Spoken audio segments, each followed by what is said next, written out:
Il se trouvait dans la région des astéroïdes 325, 326, 327, 328, 329 et 330. Il commença donc par les visiter pour y chercher une occupation et pour s'instruire. Le premier était habité par un roi. Le roi siégeait habillé de pourpre et d'hermine sur un trône très simple et cependant majestueux. « Ah, voilà un sujet !» s'écria le roi quand il aperçut le petit prince. Et le petit prince se demanda « Comment peut-il me reconnaître puisqu'il ne m'a encore jamais vu ?» Il ne savait pas que pour les rois, le monde est très simplifié. Tous les hommes sont des sujets. « Approche-toi que je te vois mieux », lui dit le roi qui était tout fier d'être enfin roi pour quelqu'un. Le petit prince chercha des yeux où s'asseoir, mais la planète était tout encombrée par le magnifique manteau d'hermine. Il resta donc debout, et comme il était fatigué, il bâilla. « Il est contraire à l'étiquette de bâiller en présence d'un roi, » lui dit le monarque. « Je te l'interdis. »« Je ne peux pas m'en empêcher, » répondit le petit prince tout confus. « J'ai fait un long voyage et je n'ai pas dormi. »« Alors, » lui dit le roi, « je t'ordonne de bâiller. Je n'ai vu personne bâiller depuis des années. Les bâillements sont pour moi des curiosités. Allons, bâille encore, c'est un ordre. »« Ça m'intimide, je ne peux plus, » fit le petit roi tout rougissant. « Répondit le roi. « Alors, je t'ordonne tantôt de bâiller et tantôt de... » Il bredouillait un peu et paraissait vexé. Car le roi tenait essentiellement à ce que son autorité fût respectée. Il ne tolérait pas la désobéissance. C'était un monarque absolu. Mais comme il était très bon, il donnait des ordres raisonnables. « Si j'ordonnais, disait-il couramment, si j'ordonnais à un général de se changer en oiseau de mer.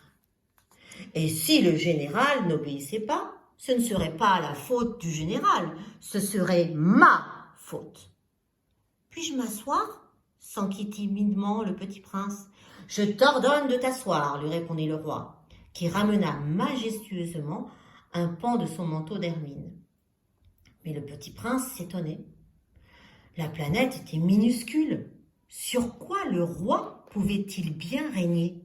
« Sire, » lui dit-il, « je vous demande pardon de vous interroger. »« Je t'ordonne de m'interroger, » se hâta de dire le roi. « Sire, sur quoi régnez-vous ?»« Sur tout, » répondit le roi avec une grande simplicité. « Sur tout ?»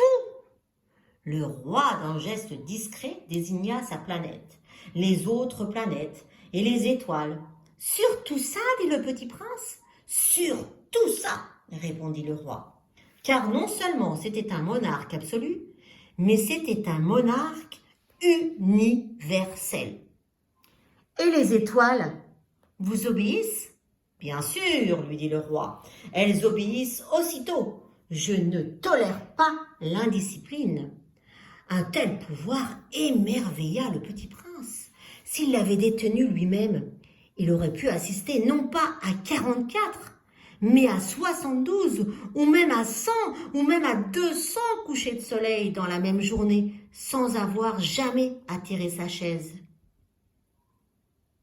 Et comme il sentait un peu triste à cause du souvenir de sa petite planète abandonnée, il s'enhardit à solliciter une grâce du roi. « Je voudrais voir un coucher de soleil. Faites-moi plaisir. Ordonnez au soleil de se coucher. » « Si j'ordonnais à un général de voler d'une fleur à l'autre à la façon d'un papillon, ou d'écrire une tragédie, ou de se changer en oiseau de mer, et si le général n'exécutait pas l'ordre reçu, qui, de lui ou de moi, serait dans son tort ? » Ce serait vous, dit fermement le petit prince. « Exact. Il faut exiger de chacun ce que chacun peut donner, » reprit le roi. « L'autorité repose d'abord sur la raison. Si tu ordonnes à ton peuple d'aller se jeter à la mer, il fera la révolution.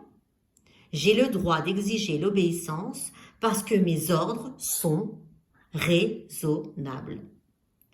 Alors, mon coucher de soleil, rappela le petit prince, qui jamais n'oubliait une question une fois qu'il l'avait posée. Ton coucher de soleil, tu l'auras. Je l'exigerai, mais j'attendrai, dans ma science du gouvernement, que les conditions soient favorables. Quand ça sera-t-il ? S'informa le petit prince. Lui répondit le roi qui consulta d'abord un gros calendrier. Ce sera ce sera ce soir, vers 7h40. Et tu verras comme je suis bien obéi. Le petit prince bâilla. Il regrettait son coucher de soleil manqué. Et puis il s'ennuyait déjà un peu. Je n'ai plus rien à faire ici, dit-il au roi. Je vais partir. Non, ne pars pas, répondit le roi, qui était si fier d'avoir un sujet. Ne pars pas, je te fais ministre. Ministre de quoi ? De la justice. Mais il n'y a personne à juger. On ne sait pas, lui dit le roi. Je n'ai pas fait encore le tour de mon royaume. Je suis très vieux, je n'ai pas de place pour un carrosse, et ça me fatigue de marcher. Oh, mais j'ai déjà vu, dit le petit prince, qui se pencha pour jeter encore un coup d'œil sur l'autre côté de la planète. Il n'y a personne là-bas non plus. Tu te jugeras donc toi-même, lui répondit le roi. C'est le plus difficile. Il est bien plus difficile de se juger soi-même que de juger autrui. Si tu réussis à bien te juger, c'est que tu es un véritable sage. Moi, dit le petit prince, je puis me juger moi-même n'importe où. Je n'ai pas besoin d'habiter ici. Dit le roi. Ah, je crois bien que sur ma planète, il y a quelque part un vieux rat. Je l'entends la nuit. Tu pourras juger ce vieux rat. Tu le condamneras à mort de temps en temps, ainsi sa vie dépendra de ta justice. Mais tu le gracieras chaque fois pour l'économiser. Il n'y en a qu'un. Moi, répondit le petit prince, je n'aime pas condamner à mort. Et je crois bien que je m'en vais. Non, dit le roi.